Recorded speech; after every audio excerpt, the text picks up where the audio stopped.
you've been on the road for a few months now, pushing the messages of your book in terms of how the current dead hand of the state has been holding back innovation and innovation has been slowing down. Have you become clearer as to what in practice we would need to do to reshape the state to really encourage more innovation? Wow, this is like a very broad, difficult to answer question. I do think the regulatory structure matters a tremendous amount. I'm always interested in the state with respect to technology. So I think there are all sorts of debates people have about marginal tax rates or about all kinds of other areas of policy. But the area that I always think is very important is the amount of technological innovation that happens, because I think that's what sets whether we're going to have a much better future or not. I think it gets driven by the rate of technological progress. And I think we've been living in a world for the last 40 years where it's really been sort of a tale of two worlds, where there's a world of bits, computers, the internet, the information technology revolution, which has been very lightly regulated and has seen extremely rapid progress. And then the world of atoms has become increasingly heavily regulated, and that's almost all other areas. So that would be everything from energy policy, where it's very hard to build a new improved design on a nuclear reactor, for example. This would be a very difficult thing to do. Or drug development by the FDA, where it's costing more and more money to get drugs through the process. It costs something like $100,000 to start a software business, and people say up to $1 billion to get a drug through the FDA. And so when you have 4 orders of magnitude higher costs, we get more video games and fewer life-changing medicines. And so I do think it's been this. I think we've had something of as close as you can get to a controlled experiment the last 40 years, where you've had tremendous innovation in bits, much less in atoms, and they've been much more heavily regulated. And I think that's something that needs to be rethought. There are many reasons they have been regulated. There are many reasons people are scared of technology. They're scared of innovation. We live in a society and a culture that's dominated, I think, by fear and hostility towards technology and science. And my view would be that a lot of these fears and hostilities are somewhat misplaced, but they are powerful drivers for what's happening. But I suppose we're seeing with companies like Uber and Airbnb this attempt of the world of bytes to come out and shift the world of atoms a bit by challenging the regulation and betting that technology can be fleeter of foot than the regulators. I mean, do you think that is the way to change in some of these areas, and how far can it go? Certainly there is there's an aspect where you sort of don't ask for permission, you ask for forgiveness. And if you have a sort of consumer technology or consumer product that can get adopted very quickly, then it becomes very hard to reverse, because if you have tens of thousands, hundreds of thousands of people using a product, then it's much harder for regulators to say this is a terrible thing, terrible idea. I don't know if that's a good template for something like drug development, where you couldn't get hundreds of thousands of people to use drugs before the FDA approves them. And then, when they work, the FDA would have a lot of pressure to approve the drugs. You never actually get to run that experiment. And I mean, do you think that would? I mean, is there therefore going to have to be a different strategy that we come up with to free up that process? I mean, if you want to go down the line of personalization of medicine, for example. It seems deeply political, and so I don't know if there's a way to free it up independent of reform of the FDA, or perhaps I always wonder whether there's some point at which you have some sort of regulatory arbitrage that happens globally, where after all, the U.S. is only 23% of world GDP, and yet the FDA somehow sets the drug policy for the entire world. So is there a point where, say, China says, we're not going to defer to the FDA, we will set our own policies, and maybe we test for safety, but we don't test for efficacy. So there are all sorts of different parameters one could come up with that would create a very different drug development policy. But that hasn't happened yet. But maybe there's some regulatory arbitrage in the next decade that could start happening. But do you think? I mean, obviously, with something like Uber, we've seen already the dramatic benefits that having a much more efficient system can produce. I mean, do you think that with medicine we are missing out on a huge number of benefits because of the FDA, or is it just a bit slow? Well, I think failure is often overdetermined. So there's a regulatory piece. Maybe there's maybe the science is really hard actually, and so it's just we've hit some limits in our ability to do things. There sort of are probably a lot of different reasons it's been hard. There's a history of failure where if you've had little progress for 40 years, it discourages talented people from going into a field. So there's a certain hysteresis where success begets success and failure begets failure. So I think these things are very overdetermined. But one of the challenges for those of us who would push for a lighter regulatory framework is that the benefits are always counterfactual. Look at all the medicines that aren't being created because of these heavy regulations, and that's not that compelling somehow. I mean, what do you think would happen if we did just abolish the FDA, for example? It's probably a slightly too drastic binary, so I'm not sure the alternatives are incredibly heavy regulation or none at all. But certainly if you say got rid of efficacy tests and simply limited it to safety tests, we would be developing drugs much more quickly. They'd be getting to market much faster. You might have some drugs that would be slightly less efficacious but much cheaper. So in a lot of areas, if you have a product that's 90% as good but costs 1/10 as much, people might want to do that. That's not an option in drugs where efficacy is always measured efficacy relative to the best drug in the world. And so you can never develop drugs that are slightly worse but much cheaper today. So there are a lot of things that would be very different. But you just don't see it. I mean, and I wonder whether it's the case across the board where you're seeing too much regulation from your perspective. I mean, do you think any of these areas that remain dominated by regulation, I guess let's think about primary K through 12 education as another area where, I think a lot of investors have said, well, we could do this better, but it's just such a regulatory barrier to success that it's not worth going into. I mean, do you see any hope in that area? Well, I think there's always things you can do even in heavily regulated areas. So I think, and certain areas like healthcare or education, which are fairly heavily regulated and also are very broken. So there are things you have to do, but you shouldn't underestimate the regulatory challenges. So if you have a simple solution where we say have the MOOCs were a relatively simple solution to improve university education, make it much cheaper, possibly somewhat better. That's very hard to do because of the university system, sort of the self-regulating bureaucratic system that's very hard to break into. So one has to think very hard about the kinds of business models one develops in these heavily regulated contexts. We're always very bullish on contexts which are maybe heavily regulated and become just slightly less regulated. This was true, for example, the space industry in the last decade, where there was an opening for private space companies to be built in the U.S. And something like SpaceX could be started in a way that would have been harder in the 80s or 90s. I mean, as you look back at PayPal, which is where you first sort of really got a successful business out there that made a lot of money.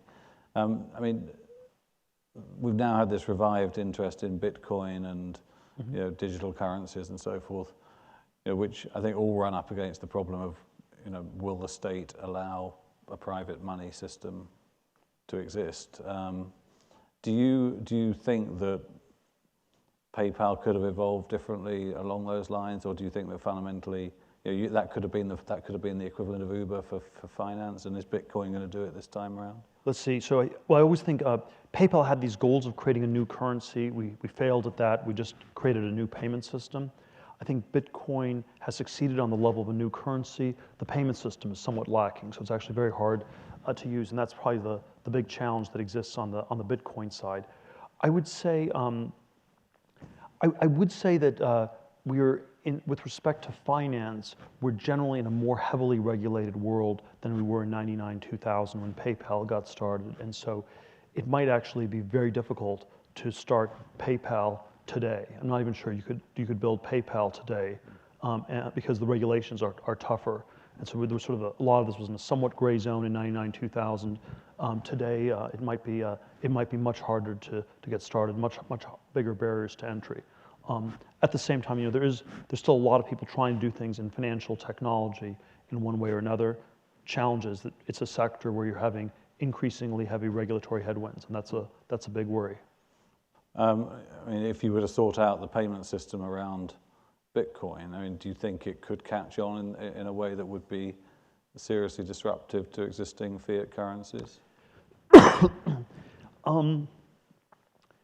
Hard to say. You know, the fiat currencies. You know, if you look at a dollar bill, it says, you know, this is legal tender for all debts, public and private, and the stress you have to always put is on the word public.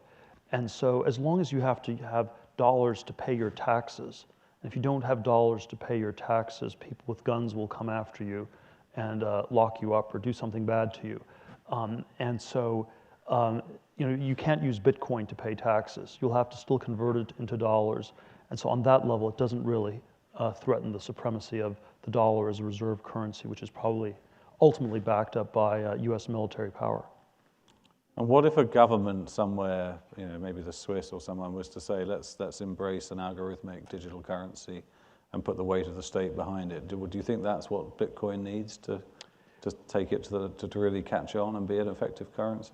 Well, it becomes a threat. Let me put it this way: it becomes a threat to fiat money at a point where Bitcoin is encrypted in such a robust way that the tax authorities can't break the encryption, can't tell how much money you have, what transactions you're doing, where it all becomes untraceable. And there was sort of a 90s cipher anarchist vision of the future where encryption technology would make it very hard for the tax authorities to break in. And it was like this defensive technology where the state could not, would get diminishing returns on violence and extracting revenues or tax revenues from its subjects. Now, this is not the way the computer revolution has really gone in the last 17 years. So in the 90s, we were thought of the IT revolution as trending towards a decentralized world that empowered individuals. Today, it's again perceived as trending towards centralized databases, centralized servers, a more transparent world, a world in which privacy is always perceived to be somewhat threatened, and that's one where you know, and again, Bitcoin only threatens if you can't trace any of the things you're doing with it. Now, there's this discussion around, obviously, a lot of people are very worried about cybersecurity at the moment, and you know, there is this sort of concern that maybe in some quarters that government is using this as the way to, you know, some of these hacks and so forth as a way to justify massive intrusion into people's lives. What do you feel about that threat at the moment, or that concern?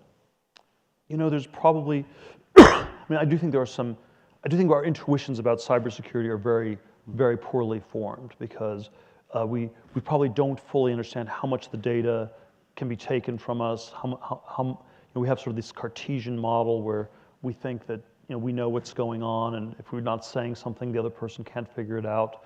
And there are sort of all these ways on the internet where things can be figured out about you in really subtle ways that are somewhat that can be somewhat disconcerting.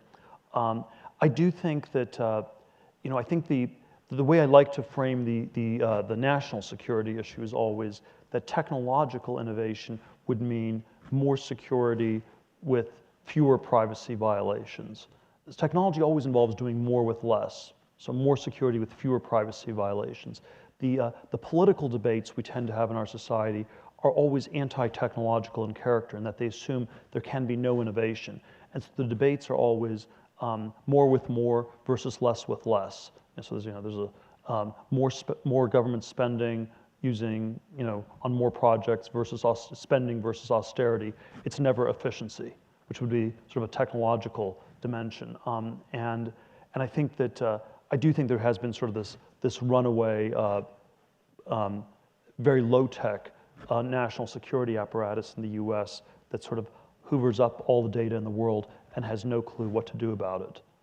You know, the image I would present. But is that better than having a super effective state that really knows how to be Big Brother in a big way? And well, there certainly are dystopian technologies we can envision, but I think the practical because it's the Keystone Cops rather than Big Brother, you end up with sort of a very intrusive, low-tech state where you have incredibly intrusive airport security measures that probably don't do very much good.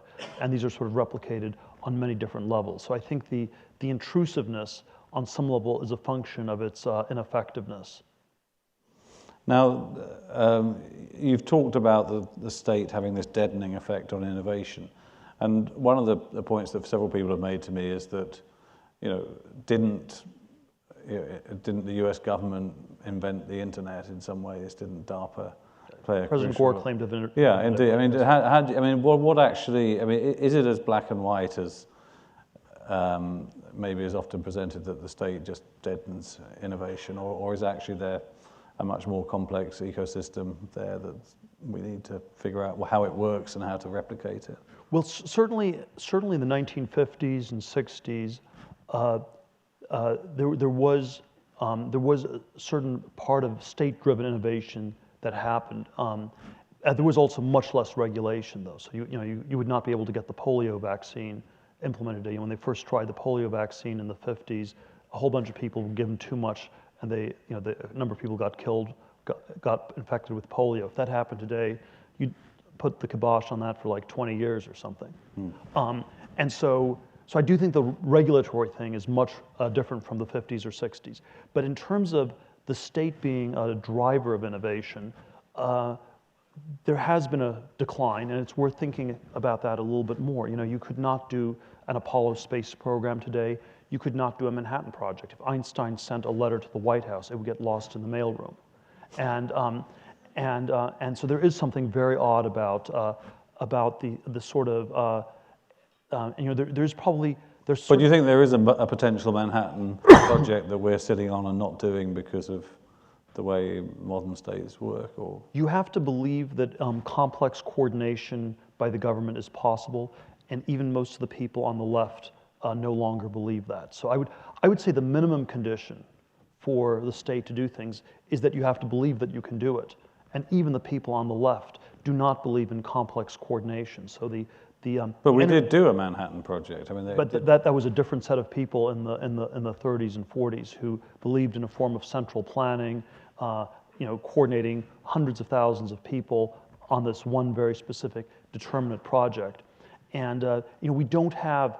Our state is not being run by scientists or engineers. It's being run by lawyers, and lawyers prefer process over substance.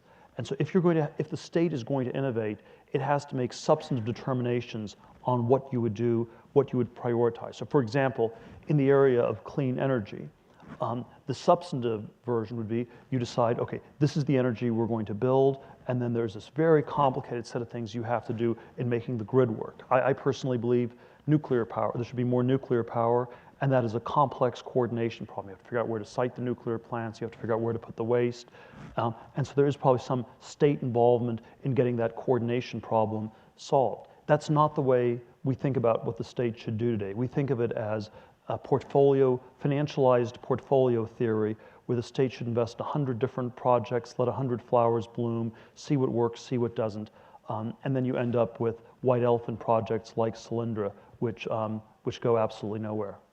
And do you think the great minds in Silicon Valley are capable of coming up with a solution to the failure of the state? Can Silicon Valley invent a better version or disrupt the existing model of the state? I don't know if it's a technological issue or more a sort of cultural or political set of questions. I certainly don't think that it's a question of different voting priorities or online voting. There's certainly all sorts of technological things like that one can envision. But I believe most state action gets driven through these sort of quasi-permanent bureaucracies and agencies, and there is sort of a question how one would streamline or rejuvenate them, and that's the kind of debate one would have to have. So let's take a couple of questions from the audience, right at the front here. And please say who you are and keep the question short. Yes, hi. I'm Carrie Sheffield. I blog at Forbes, and I noticed you're wearing pinstripes in your book. You talk about pinstripe suits as being empty suits. Can you talk about? It was about people pitching clean tech companies in 2005 to 2008. If they were wearing suits, you had to be skeptical and think they were just salesmen. So if I'm selling, if I'm trying to promote my book in front of an audience in New York, very different context. So Gotcha. there are no timeless and eternal sartorial rules. Very nice. Can you talk? Steve Jobs got that wrong, didn't he? There can be personal brands or things, but yes, but not everybody should wear a black turtleneck sweater. That would be really silly. Can you talk a bit about net neutrality? I know you've generally been against it, and it seems like with the new rules we had, or the outline that Wheeler proposed, it seems that it's coming down the pike. Is the answer to push back just, bring litigation, or what do you see playing out here? And is there any sort of recourse that opponents can have? I don't have a particularly strong view on the net neutrality issue. I don't think it's necessary for us to be doing this. I think the system we've had has worked well enough for a long time. That being said, there are aspects of the cable companies that are these fairly bad monopoly-like businesses that are sort of these static monopolies. They're like trolls that collect tolls at the bridge, or they're tax collectors of one sort or another. And that is always the argument for sort of this antitrust argument for something like net neutrality. My skepticism is that I suspect, I think it's a necessary condition to have a bad monopoly for the government to do something. It's not a sufficient condition. You'd also want them to be able to replace it with something better, and I'm still not certain they will replace it with a saner pricing mechanism or anything like that. I mean, you bring up the antitrust question, and you got a lot of attention for your apparent enthusiasm for monopoly that you expressed in the book, which was very much that every entrepreneur ought to dream of creating a monopoly. On the inside, you always want to aim for monopoly. Yeah. I mean, there's a if you're starting a company, or if you're investing in a company, or you're an early employee, you're much better off being in a monopoly like Google than in a Darwinian competitive business like a restaurant in Manhattan. But from society's perspective, I mean, what do you think there ought to be antitrust? I mean, was, for example, Microsoft have been making the case recently that if Google were treated like they were treated in the 90s, Google would be broken up now and so forth. I mean, do you think that those sort of interventions in tech make sense? There's a point where they do. I think you have to be worried about monopolies that are permanent and that become very static. I think in a dynamic, progressing world, they tend to get replaced by other ones as technology develops. The government historically has done a pretty bad job. So it went after IBM in the late 70s, when the reality was that things were shifting from hardware to software. They went after Microsoft in the 90s, just as things were shifting from the desktop to the internet. If the European governments were to go after Google today, I suspect that would be almost an indicator that somehow the Google monopoly had run its natural course. And so they seem to time their monopoly actions. Do you think Google might have run its natural course? Or? Well, they have a set of challenges in the shift to smartphones, and whether they have as much pricing power on smartphones as they do on desktops. There are all sorts of ways that search can be broken down and aggregated in different ways. So it's actually it's not at all clear. So I think the government has historically gotten it quite wrong in technology. The really bad monopolies tend to be ones that are legally enforced by the governments. The post office is a bad monopoly, or urban slumlords who benefit from government zoning laws and are able to charge monopoly-like rents in cities like New York City. That's another example of a very bad monopoly. Another question in the middle there.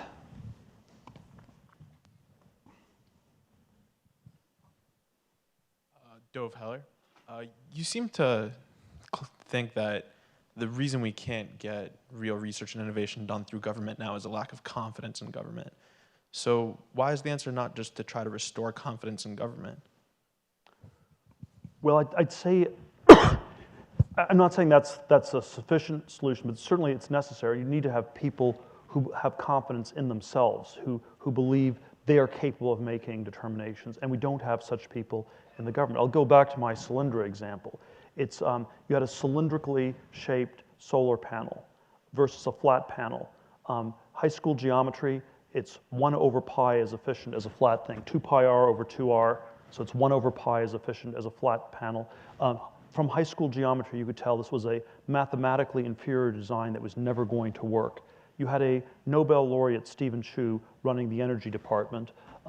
He had a Nobel Prize in physics. He was not allowed to use 9th grade high school geometry and say, this is a dumb idea, I'm going to veto this will never work, because you're not allowed to use substance. It's all process. It is, no, they went through the proper processes, there were no bribes or kickbacks, they checked off all the boxes, and that's the way we think about it. So for the government to do this, you need to have far more substance, far less process.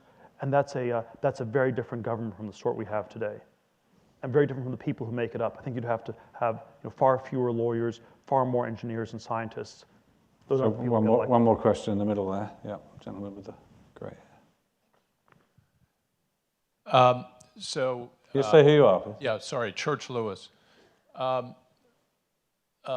Going back historically, where government appears to have done useful things in the past, perhaps in the Great Depression, improvements in social policy that came out of government action during that period, the management of the financial crisis, 2007, 2008 with quantitative easing, and an interesting juxtaposition in the Depression when Herbert Hoover, who was an engineer, pragmatist, et cetera, was elected to president and, did not come up with adequate solutions for a national economic collapse and was replaced by, a very statist kind of regime. What are your thoughts about those sort of examples from history where government appears to have done something constructive or useful for the society? Well, in 30 seconds. Yeah, there's a whole crazy history perspective here. Look, I'm not a fan of FDR. I'm not a fan of the New Deal. I think a lot of it was very, very misguided. But the remarkable thing is that it actually worked, and that by the late 40s, the U.S. had a much larger GDP than it had, say, even in 1928, 29, before the start of the Great Depression. And so even though you had a government that had very high taxes, that intervened in all sorts of ways, it was relatively light on the technological innovation, and you had tremendous amounts of innovation. So in the 1930s, just to name the 30s innovations, it was the beginning of the aerospace industry. You developed secondary oil recovery, plastics, household appliances like refrigerators, things like that became far more widespread. There was tremendous amounts of innovation that happened, and when you have that, that gives you a powerful tailwind that can pay for even the most misguided of policies. In a world where there's much less innovation happening, in a world, Keynesian economic policy, sort of the idea that money grows on trees, it worked in the U.S. of the early 20th century because we had this cornucopian technological progress, and something like Keynesian stuff actually works in that world. It does not work that well in our world, and this is why the current crisis has all the elements of going in reverse from the 1930s, where there's always a sense there are no good ways to spend the money. It gets misallocated, and that's why I think the arc is this time around towards austerity, towards the idea that that money is scarce because what it represents in the economy is also scarce, has become scarce, technological progress and growth. But it's interesting, we had a discussion earlier on the future of jobs, and there was this sense that technology may, you've probably read the Second Machine Age, that technology is going to wipe out vast numbers of jobs, particularly artificial intelligence, machine learning. I disagree with all of this. You disagree with all of it? All of it. Look, people have been making that argument about technology for 200 years. This was the argument the Luddites made in the mid 19th century.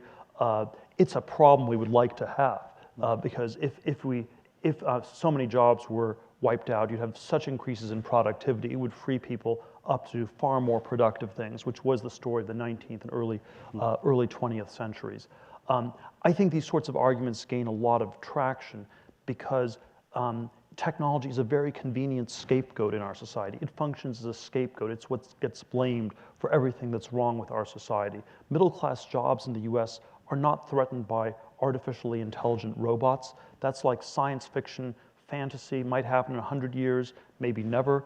They are threatened by globalization, by people who look very much like us in China and India, who are getting paid much less. I'm not against globalization, but we should be very clear that that's the source of pressure on the middle class. It's not this scapegoat called technology. And your former colleague, Elon Musk, I mean, he recently described artificial intelligence as the biggest potential existential threat to humanity. I mean, do you share that view? Well, it's very, I think our intuitions about it are very poorly formed. My sense is that it's still much further in the future than people think. It has been over-predicted for many decades now, and I suspect it still is still quite far in the future, but it certainly is one where our intuitions are very poorly formed. Well, our time is almost up. I just wanted to ask if there's one reform to government in America that you could make that you think would have a big benefit, what would it be? Oh, there's so many different things, but I think, I would say massive reform of the FDA, because I do think the biomedical area is incredibly important. It's one where I think so much more could be done. And the particular thing would be to what? Allow more experimentation, or more experimentation, much less tight controls on drugs, especially in terminal cases, and there are all sorts of contexts where I think we should be regulating drugs much more lightly. Great. Well, Peter Thiel, thank you very much for coming and sharing with us today.